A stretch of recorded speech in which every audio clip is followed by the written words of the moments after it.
बघा, paper फर्स्टमध्ये depreciation topic घेतलेला आहे, त्याचे प्रॉब्लेम तुम्हाला पाठवलेले आहेत, लक्ष दे रे.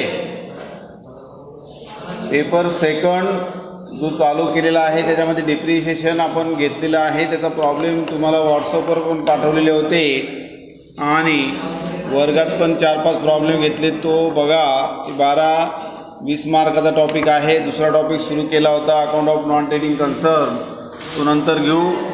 पेपर थर्डमध्ये काही सिलेबस जो कमी झालेला आहे, तो कमी झालेला सिलेबस तुम्हाला नंतर सांगितलं जाईल, पण जे टॉपिक आहेत 1, 2, 3 ते टॉपिक कंपल्सरी करा. सिंपल टॉपिक आहेत.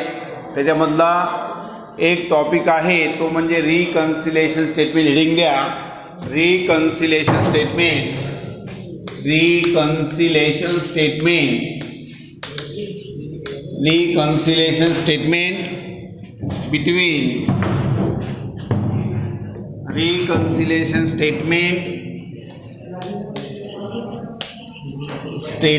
between cost account and financial account.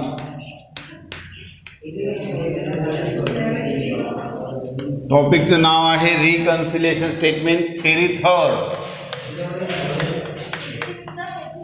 12 मार्काचा प्रॉब्लेम, त्याच्यानंतर 8 मार्काची थेरी. अशा पद्धतीने 20 मार्काचा टॉपिक आहे. त्याची थेरी जी आहे तुम्हाला व्हॉट्सअपवर मी पाठवलेली आहे, मागे पण पाठवलेली आहे. त्याचे पण प्रॉब्लेम पण घेतलेले आहेत. व्हॉट्सअप जर बघितले, मागची तुम्ही यूट्यूब जर काढलं तर ते तुम्हाला पाठवलेले आहेत. त्या पद्धतीने माहिती सांगतो ते ऐका.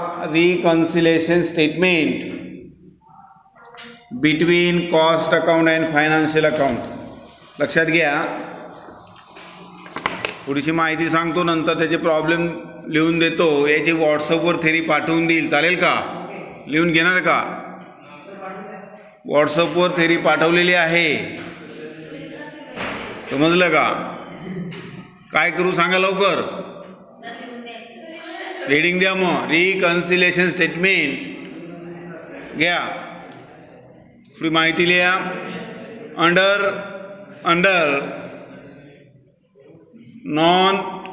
Non integrated system, under non integrated system, under non integrated system.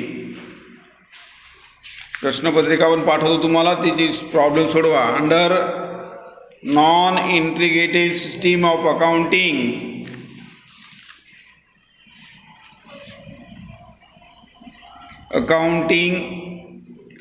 Cost account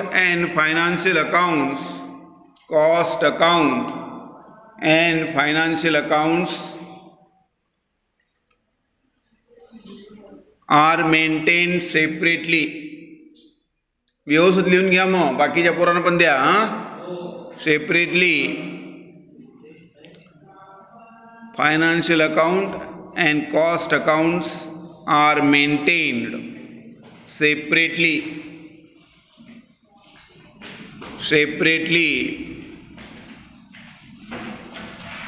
Cost accounts are maintained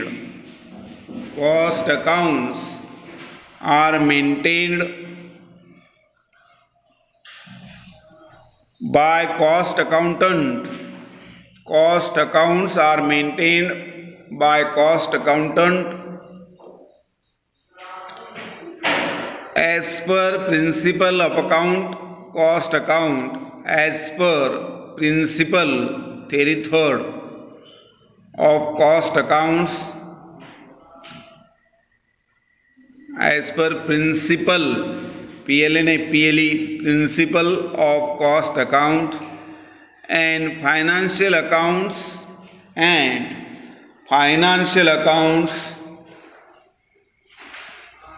are maintained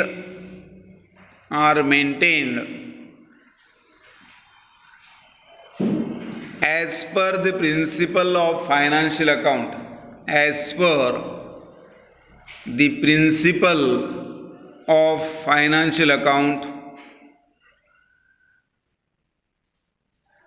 principle of financial account, full stop, on the basis of maintaining,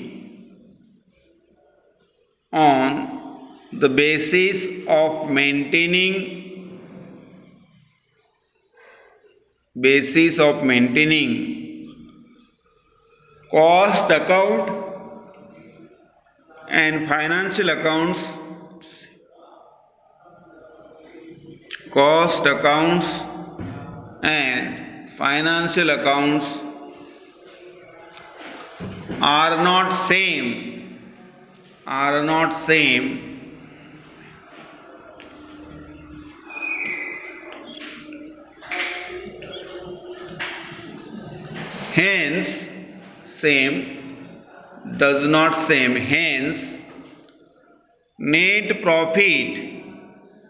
hence net profit disclose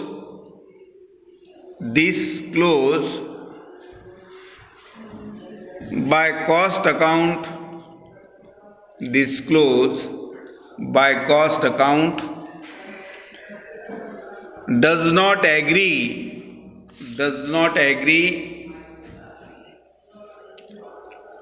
with the profit disclosed by the financial account,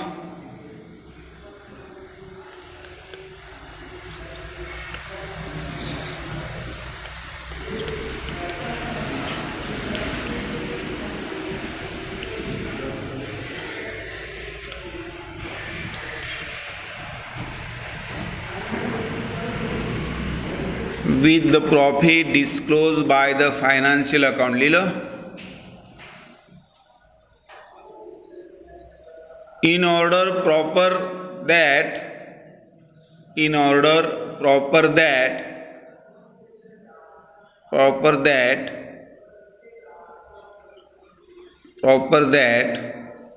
financial account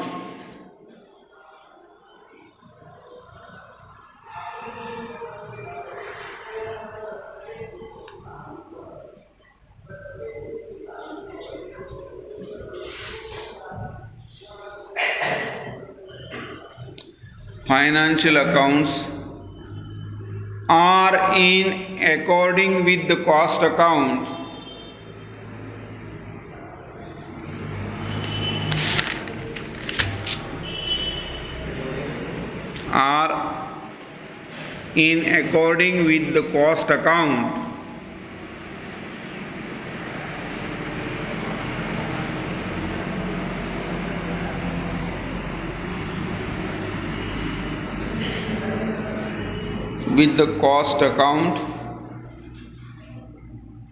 it is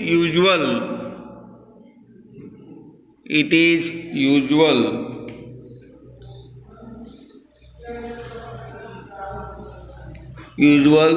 practice to reconcile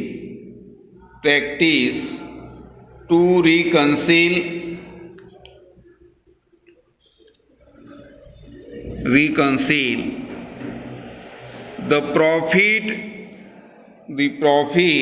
or loss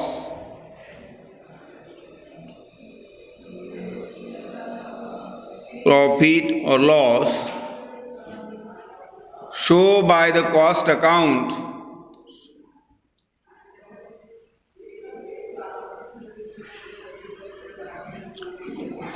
by the cost account with that show by the financial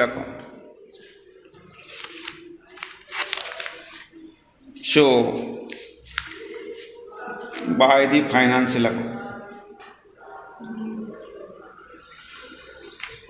याचा अर्थ काय होतो बघा. एकच company आहे, financial accounts हे maintain केलं जातं फायनान्शियल डिपार्टमेंट मार्फत आणि कॉस्ट अकाउंट मेंटेन केले जातं कॉस्ट डिपार्टमेंटमार्फत। आणि फायनान्शियल अकाउंट्स जे तत्त्व आहेत त्या तत्वानुसार फायनान्शियल अकाउंट मेंटेन केलं जातं आणि कॉस्ट अकाउंटचे जे तत्त्व आहेत त्या कॉस्ट अकाउंटच्या तत्वानुसार कॉस्ट अकाउंट मेंटेन केलं जातं। हे लक्षात आलं का? मग वस्तू एकच, कंपनी एकच आहे, वस्तू पण एकच आहे, लक्षात घ्या। फायनान्शियल पुस्तक आणि कॉस्ट अकाउंट या दोघं पुस्तकं त्याच कंपनीचे आहेत, पण मेंटेन करताना दोघांचा प्रॉफिट किंवा लॉस सारखा आला पाहिजे, लक्षात घ्या। समजलं मी काय बोलतो ते? प्रॉफिट किंवा लॉस त्या कंपनीचा सारखा आला पाहिजे, पण 99.99% असं होतं की फायनान्शियल अकाउंट आणि कॉस्ट अकाउंट यांच्यामध्ये जो प्रॉफिट किंवा लॉस आहे तो सहसा सारखा येत नाही। समजलं का? तेव्हा मी काय बोलतो समजतं का? फायनान्शियल अकाउंट मध्ये financial profit and loss account तयार करून फायनान्शियल प्रॉफिट काढला जातो आणि कॉस्ट अकाउंटमध्ये कॉस्ट शीट किंवा costing profit and loss account तयार करून कॉस्ट प्रॉफिट काढला जातो। म्हणून दोघांचा प्रॉफिट सारखा आला पाहिजे। कंपनी एकच आहे, प्रोडक्शन एकच आहे, मटेरियल एकच आहे, लेबर एकच आहे, सर्व गोष्टी एकच आहेत, मग दोघांचा प्रॉफिट काय झाला पाहिजे? सारखा आला पाहिजे। पण 99 मी सांगितलं की प्रॉफिट सहसा सारखा येत नाही, तो प्रॉफिटमध्ये किंवा लॉसमध्ये फरक आलेला आहे। तो फरक कोणत्या कारणास्तव आलेला आहे हे कारण शोधून काढण्यासाठी जे स्टेटमेंट तयार केलं जातं त्याला reconciliation statement between cost account आणि फायनान्शियल अकाउंट असं म्हणतात। समजलं मी काय बोललो ते? फायनान्शियल अकाउंट्स आणि कॉस्ट अकाउंट या दोघं प्रॉफिटमध्ये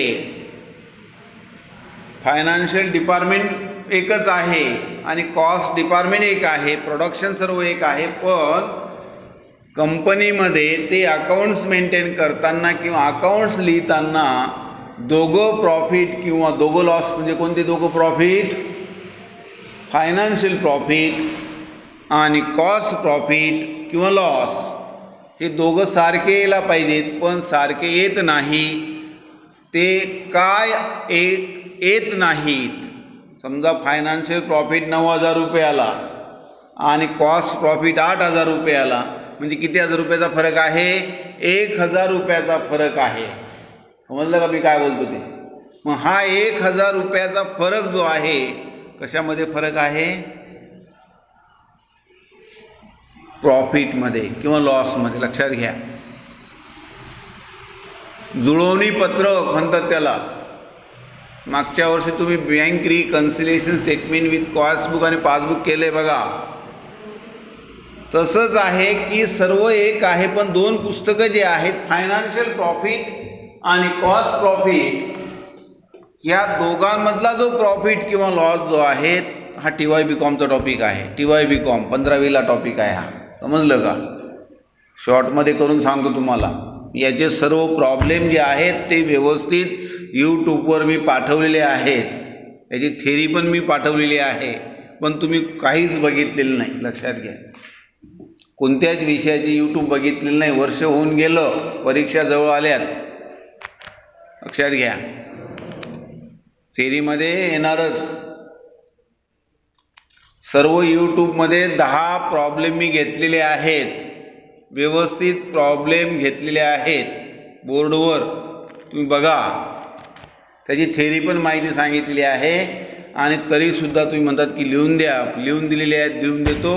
नोट्स पण मी व्हॉट्सअपवर पाठवलेल्या आहेत, त्या बघा, मागच्या नोट्स काढा किंवा दुसऱ्याचं यूट्यूब तुम्ही ओपन केलं, दुसऱ्या क्लासेसचं किंवा TYBCOMचं रिकन्सिलेशन बिटवीन कॉस्ट अकाउंट आणि फायनान्शियल अकाउंट तुम्हाला भरपूर लेक्चर ऐकायला मिळतील यूट्यूबवर, लक्षात घ्या। समजलं का?